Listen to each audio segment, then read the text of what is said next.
Hey guys, today I'm in the vegetable garden talking about insects and the damage they can cause in a very simple way, a very non-toxic way to keep them off all your vegetables and plants. This not only applies to your vegetable garden, but can be applied to your home as well.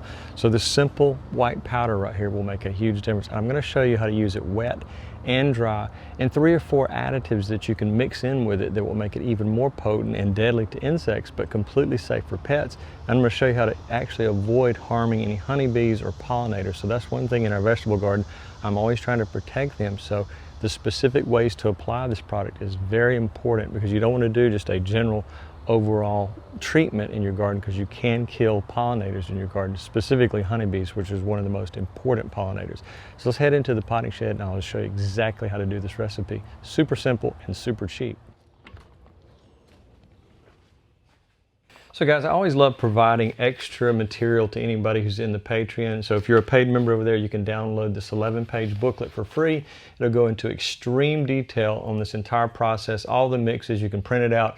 You can save it to a hard copy, save it to your device in the digital form. You'll have it every season when it comes around. You start having insect problems in the garden or around your home. So remember, print out a copy of that or save it on your device, and you'll find that it really helps you when this summer season comes and you're just inundated with insects.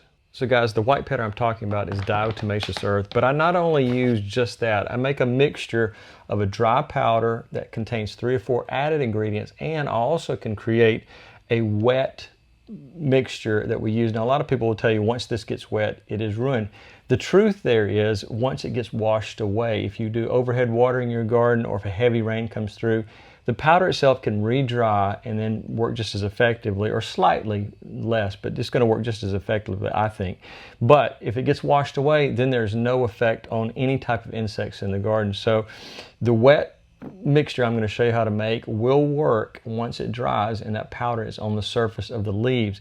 Now, there's a lot of really important things you need to know about using this, and there's a few safety items. The powder itself is safe. Now, this is not food grade, but I do have a food grade version for other purposes in the garden. But just this very inexpensive bag right here, I believe it's about $12. So it comes out to about $3 per pound. I believe this is a 4 to 4.5 pound bag. So just remember, you don't have to get the food grade if you're doing this in your vegetable garden around your home. There's other uses for food grade. We'll cover that another day. But just remember, this simple bag, I'll put a link in the description so you can order it. And then these other items we're going to mix with it are all safe, but there's one precautionary thing you need to do in the garden. So guys, applying this powder in its dry form is really simple, but you have to be very careful. I use a very specialized mask. And I'm not going to use that mask today because my microphone will not pick up my voice while I'm wearing it. So I'm going to be extra careful when I'm applying this to the garden. There's really the most inexpensive way you can put it out into the garden is something like this. This is just a little cheese shaker, a dry cheese shaker. You could use that. You could use something like this, what I call a spaghetti strainer, or some people call them colanders. You can use these two. You probably already have them in your kitchen, and you probably end up throwing this away if you're not careful. So remember, always save bottles like this when you're through with them, because they can serve other purposes in the garden. But the thing that's really made a difference is this device right here. I ordered this off of Amazon. It covers the entire garden in a matter of minutes. Now, it does use a 20-volt battery. In this case, the battery is not included, so you need to have a 20-volt battery made by, I think it was DeWalt. DeWalt is this particular one, but read the description very carefully. If you don't order the one that I'm putting in the description, make sure you have that type of battery, because you don't have to go out and buy a specialized battery. Black & Decker may work in some, but it does not work in this, and I have a lot of Black & Decker batteries. So this particular one works incredibly well, and actually around the perimeter of the home. You can use this to put a layer of diatomaceous earth all the way around the perimeter of your home. I use it around the outside of the home, my greenhouse, this potting shed. So this little device right here saves me a huge amount of time, as opposed to using something like the little shaker or the spaghetti strainer. So just remember, if you want to order one of these, they're not terribly expensive, but it'll last for years and years and save you a lot of headaches. I'll put a link in the description. Now, I want to give you a caution on using a very specific type of diatomaceous earth. This is fine to use in the vegetable garden, and the food grade is fine to use, but there is a pool filter type of diatomaceous earth that you don't want to use. So make sure the one you're using does not say pool filter diatomaceous earth, because that is not meant to be used in a garden, and especially breathing any one of the 3 types is not good for you. So again, I'll put a picture right here of the exact filter or the face mask that I'm using when I do this. Now, there's one other thing to remember. When you're using this machine right here, it creates a large cloud of dust. So what I do is I just give a little bit of a spray first, see which way the drift is going. If it's going away from me, then I'll spray and then back up as I'm going, so I'm not even breathing this. But even though I'm wearing a mask, I don't want to get any of this diatomaceous in my eyes, which could be irritating. You could wear an eye mask, but sometimes that gets in the way of my glasses. So just remember, be very cautious when you're spraying this and observe the way which the air pattern is blowing. Remember, don't use this on a very windy day because this is going to go in all directions and it could drift to other areas, because we're trying to keep the diatomaceous earth off of any flowering plant or any of our vegetables. We don't want any of the diatomaceous earth to get on the plant itself. And I'll tell you a quick way how you can resolve that problem if some does get on there, because you don't want to kill your honeybees and your pollinators. So guys, a really important thing to remember, and this is probably the most important rule when applying this powder mixture, is you want it to be extremely thin. You don't want to see huge clumps and you don't want to see powder everywhere. You want it to be very lightly applied to your plants and the lower parts of your plants, away from the flowers, and the ground level where ants and other crawling insects are going to be. You just want a super light dusting, because sometimes if you put a really thick dusting around your plants and everything like that, the insects will actually avoid the diatomaceous earth and go to other areas that you may not want them going to. So we want to put it as a very, very light dusting, almost invisible to the naked eye, and then that way you can kill the insects because they're unsuspecting of something toxic being there. The way this works is it dehydrates the insects. It actually cuts them. It's like a human walking across a field of glass without any shoes on. It will cut you to pieces. And in this case, what feels like a very fine, like a talcum or baby powder, perfectly safe for us to handle. Insects, it's just like cutting and shredding their exoskeleton. So it really works well to getting insects under control in your garden. So you'll have very quickly a reduction of the insect population by using this powdered mixture. Now the first thing I'm going to show you, the first recipe, is just the basic dry dust recipe. So what we're going to do is we're going to take 1 cup of our diatomaceous earth. Like I said, you can either use food grade or the garden variety I showed you right there. Food grade is going to be a little bit more expensive. So we're going to try to mix this without stirring up a big cloud of dust. And of course it's really kind of lumpy because there's so much humidity, but we're right at 1 cup. I'm going to put 1 cup in there. And then this is a second product. This is, all these other items are optional. So if you just want to do straight diatomaceous earth, you can do that. But this clay also will help quite a bit. You're going to put in this, and I may be mispronouncing this, kaolin clay is the way I've always pronounced it. So you're going to do 1 tablespoon of this clay. And I'll explain what each of these are and what they do once we get everything mixed.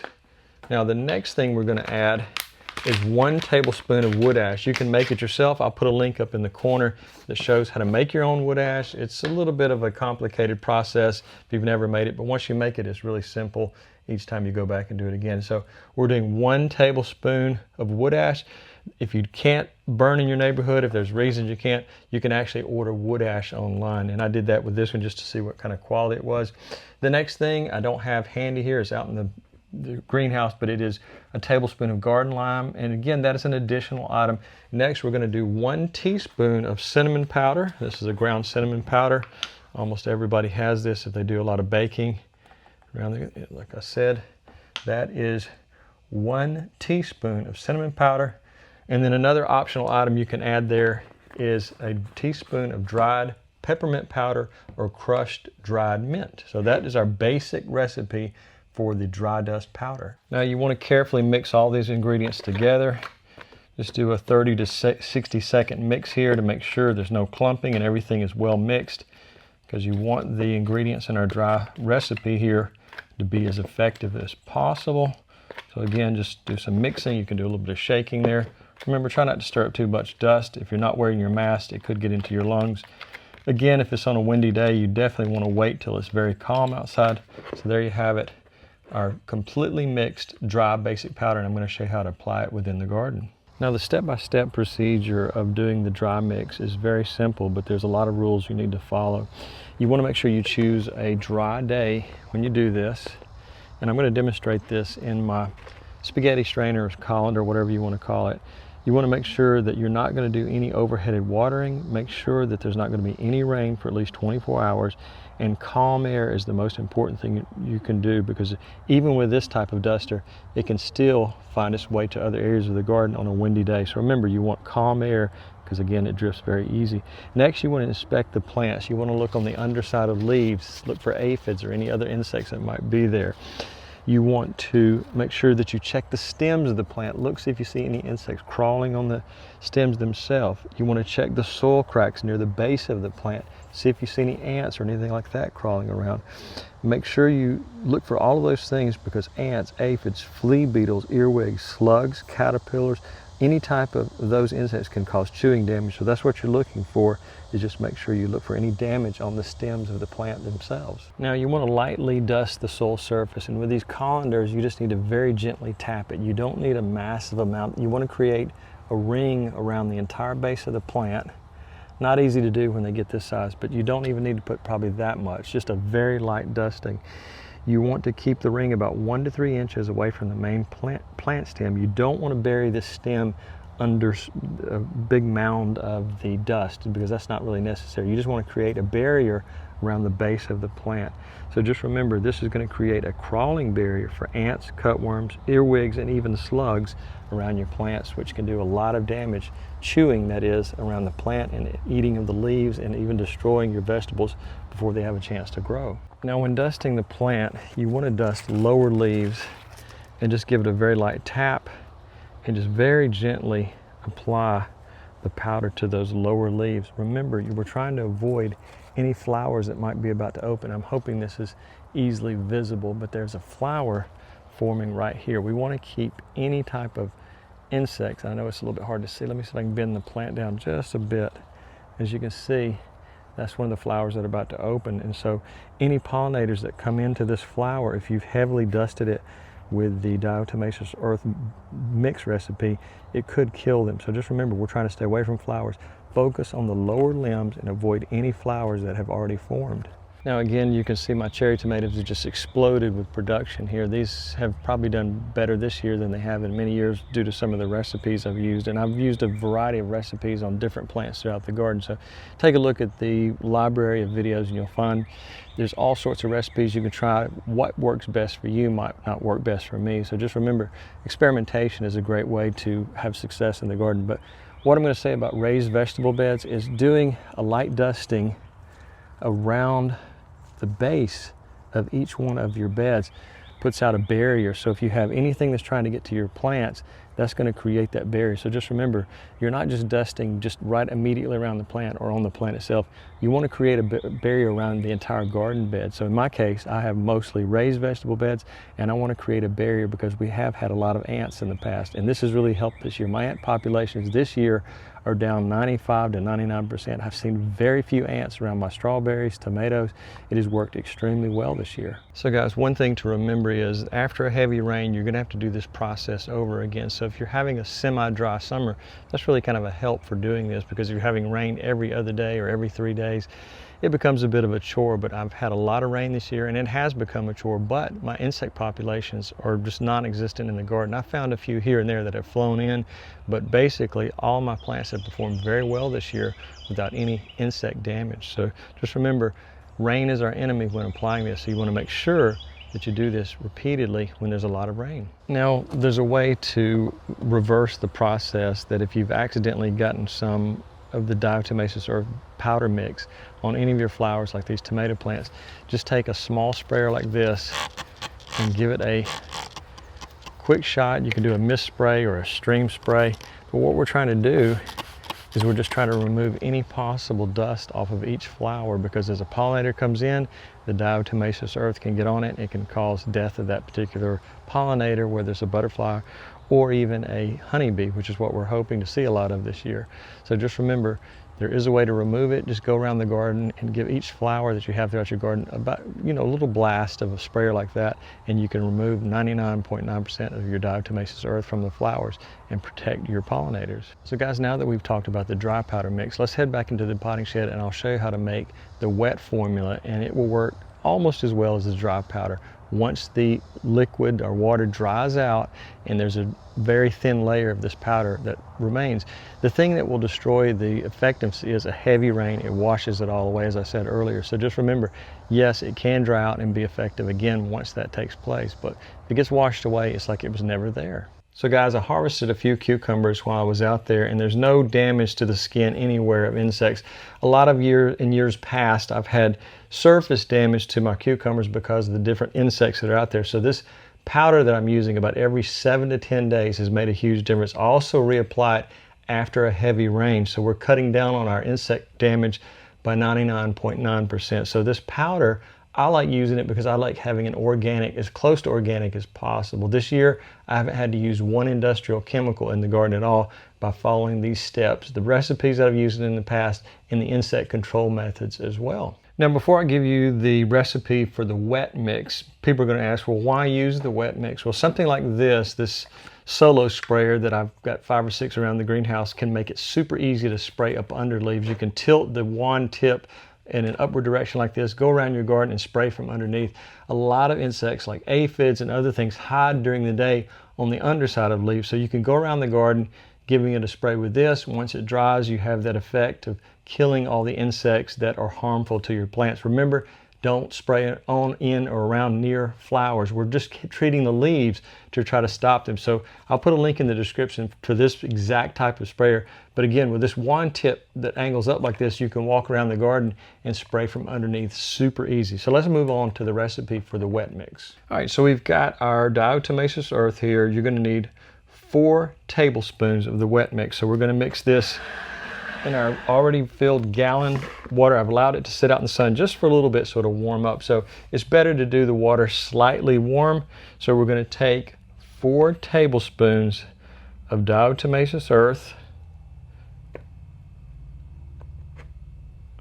little bit of a heaping tablespoon there, 3.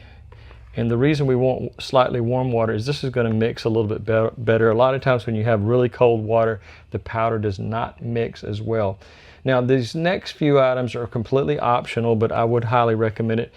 Something like a Castile soap. It's a plant-based soap. You could use something like baby shampoo. It's probably one of the better soaps to use if you don't have Castile soap. Again, I'll put a link in the description. We're going to use 1 tablespoon, and that's just an estimated pour right there, of Castile soap.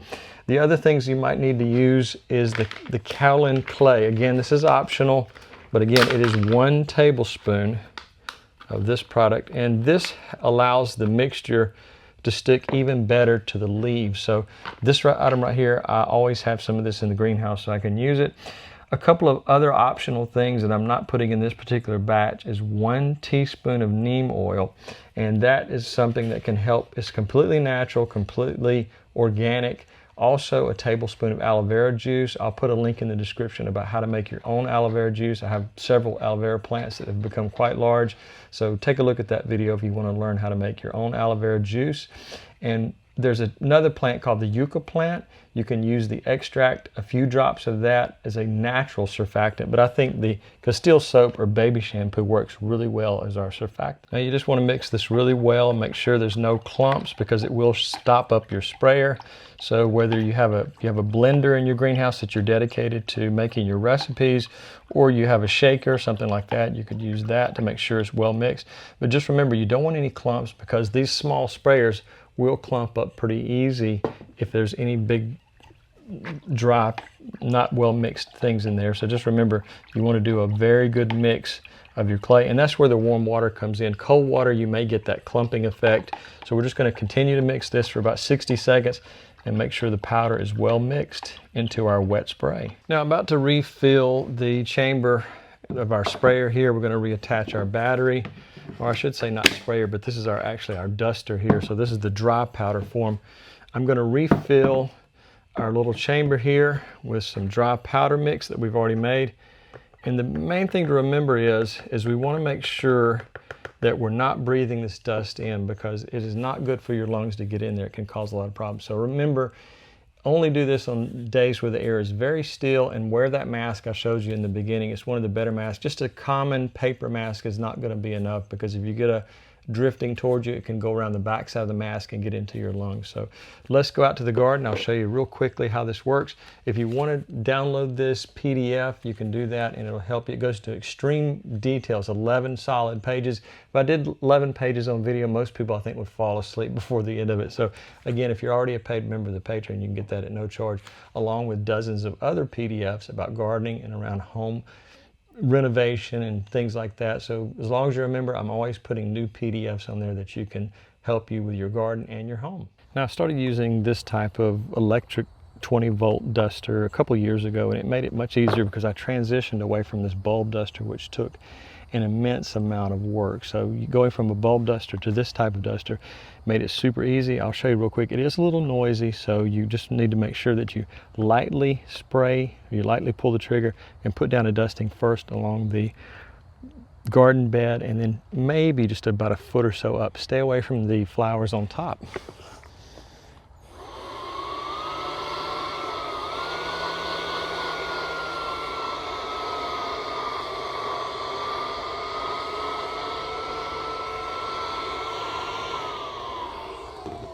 As you can see, the dust is moving that away from me. Even if you're wearing a mask, try to stay upwind of the dust and let the dust travel away from you. Remember, just doing a light spritzing of water on all your flowers will help remove any dust. The perfect amount of dust here is the one that you can't see. It's just a very small amount, but it's just enough to kill some of the insects that are going to be attacking our vegetable plants. So guys, this will also work in keeping insects out of your home. You can use this type of duster around door sills, the base of your house, window sills, dryer vents, electrical intakes, anything like that, anywhere that an insect could find its way into your home. Using this type of duster, you need to follow the same type of rules as far as having a breathing mask. You can even wear eye protection if you have sensitive eyes or you're worried that some of the dust might get into your eyes, and that can be quite irritating. Remember, this is a microscopic powder that has sharp edges, so getting into your eyes would be a very bad idea. Guys, I really appreciate you watching. If you have any questions or comments, please become a subscriber first. I tend to put those to the front of the line. Just a thumbs up would make a huge difference. If you really want to support the channel, please become a patron, because that is a truly large help to helping me stay motivated and creating new videos. So guys, have a great day and thanks for watching.